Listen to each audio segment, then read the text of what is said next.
Son of God, share my mind, and you don't die.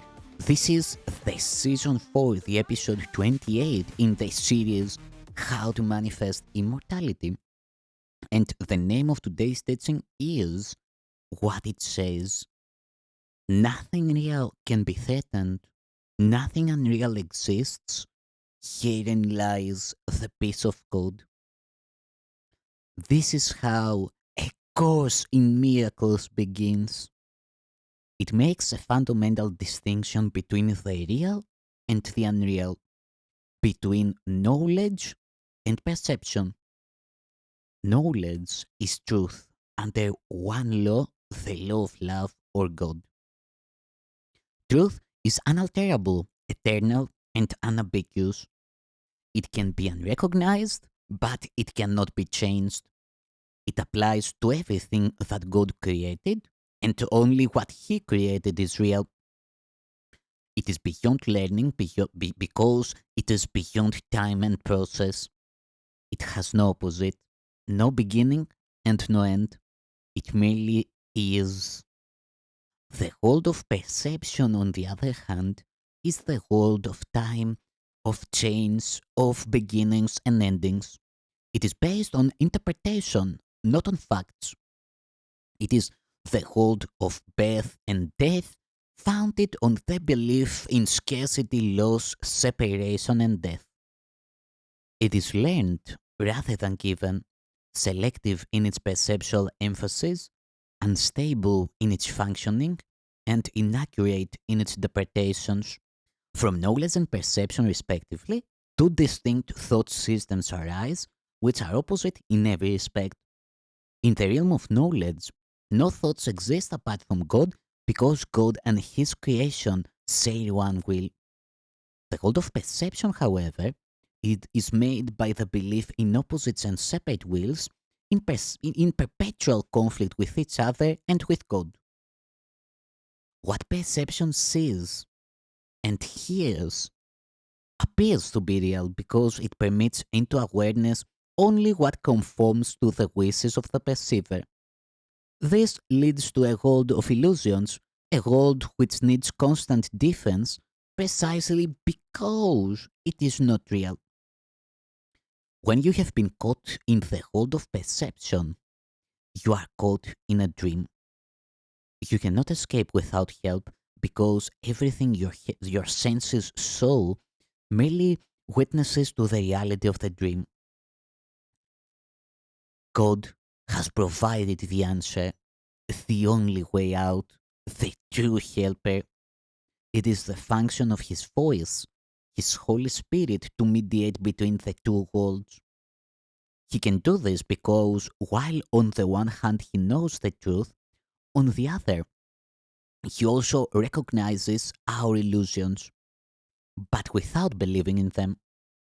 It is the Holy Spirit's goal to help us escape from the dream world by teaching us how to reverse our thinking and unlearn our mistakes.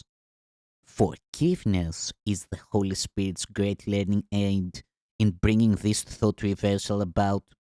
However, the Course has its own definition of what forgiveness really is, just as it defines the hold in its own way.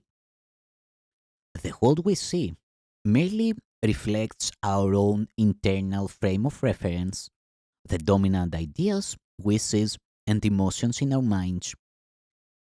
Projection makes perception.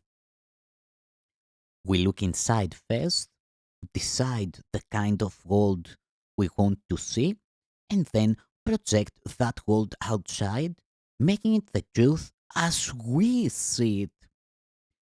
We make it true by our interpretations of what it is we are seeing. If we are using perception to justify our own mistakes, our anger, our impulses to attack, our lack of love in whatever form it may take, we will see a world of evil, distraction, malice, envy, and despair. All this we must learn to forgive, not because we are being good and charitable, but because what we are seeing is not true. We have distorted the world by our twisted defenses, and are therefore seeing what is not there. As we learn to recognize our perceptual errors, we also learn to look past them or forgive. At the same time, we are forgiving ourselves, looking past our distorted self concepts to the self that God created in us and as us. Sin is defined as lack of love. Since love is all there is, sin in the sight of the Holy Spirit is a mistake to be corrected rather than an evil to be punished. Our sense of inadequacy, our sense of inadequacy, weakness, and incompletion comes from the strong investment in the scarcity principle that governs the whole world of illusions. From that point of view, we seek in others what we feel is wanting in ourselves. We love another in order to get something ourselves. There can be no greater mistake than that, for love is incapable of asking for anything. Only minds can really join, and whom God has joined, no man can put asunder. It is, however, only at the level of the Christ mind, only at the level of Christ mind, that true union is possible and has in fact never been lost. The little I seeks to enhance itself by external approval, external possessions, and external love. The self that God created needs nothing. It is forever complete, safe, loved, and loving. It seeks to share rather than to get, to extend rather than project. It has no needs and wants to join with others out of the mutual awareness of abundance. The special relationships of the world are destructive, selfish, and childishly egocentric. Yet, if given to the Holy Spirit, these relationships can become the holiest things on earth, the miracles that point the way to the return to heaven. The world uses its special relationships as a final weapon of exclusion and a demonstration of separateness. And the Holy Spirit transforms them into perfect lessons in forgiveness and in awakening from the dream. Each one is an opportunity to let perceptions be healed and errors corrected. Each one is another chance to forgive oneself by forgiving the other. And each one becomes still another invitation to the Holy Spirit and to the remembrance of God. Perception is a function of the body and therefore represents a limit on awareness. Perception sees through the body's eyes and hears through the body's ears. It evokes the limited responses which the body makes. The body appears to be largely self motivated and independent, yet it actually responds only to the intentions of the mind. If the mind wants to use it for attack in any form, it becomes prey to sickness, age, and decay. If the mind accepts the Holy Spirit's purpose for it instead, it becomes a useful way of communicating with others, invulnerable as long as it is needed, and to be gently led by when its use is over. Of itself, it is neutral, as is everything in the world of perception. Whether it is used for the goals of the ego or the Holy Spirit depends entirely on what the mind wants. The opposite of seeing through the body's eyes is the vision of Christ, which reflects strength rather than weakness, unity rather than separation, and love rather than fear. The opposite of hearing through the body's ears is communication through the voice for God, the Holy Spirit which abides in each of us. His voice seems distant and difficult to hear because the ego, which speaks for the little separated self, seems to be much louder. This is actually reversed. The Holy Spirit speaks with unmistakable clarity and overwhelming appeal. No one who does not choose to identify with the body could possibly be deaf to his messages of release and hope. nor could he fail to accept joyously the vision of Christ in glad exchange for his miserable picture of himself. Christ's vision is the Holy Spirit's gift, God's alternative to the illusion of separation and to the belief in the reality of sin, guilt, and death. It is the one correction for all errors of perception, the reconciliation of the seeming opposites on which this world is based.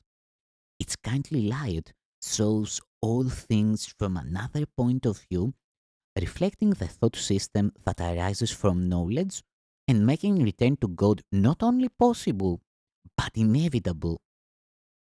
What was regarded as injustice done to one by someone else now becomes a call for help and for union. Sin, sickness, and attack are seen as misperceptions calling for remedy through gentleness and love. Defenses are let down because where there is no attack, there is no need for them. Our brothers' needs become our own because they are taking the journey with us as we go to God. Without us, they would lose their way. Without them, we could never find our own. Forgiveness is unknown in heaven, where the need for it would be inconceivable. However, in this world, forgiveness is a necessary correction for all the mistakes that we have made. To offer forgiveness is the only way for us to have it, for it reflects the law of heaven that giving and receiving are the same. Heaven is the natural state of all the sons of God as He created them. Such is the reality forever. It has not changed because it has been forgotten. Forgiveness is the means by which we will remember. Through forgiveness, the thing of the world is reversed. The forgiven world becomes the gate of heaven because by its mercy we can at last forgive ourselves.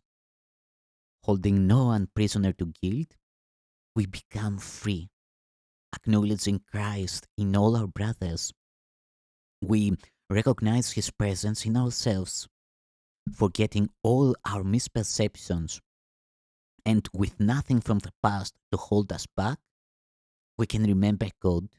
Beyond this, learning cannot go. When we are ready, God Himself will take the final step in our return to Him. Thanks, Son of God.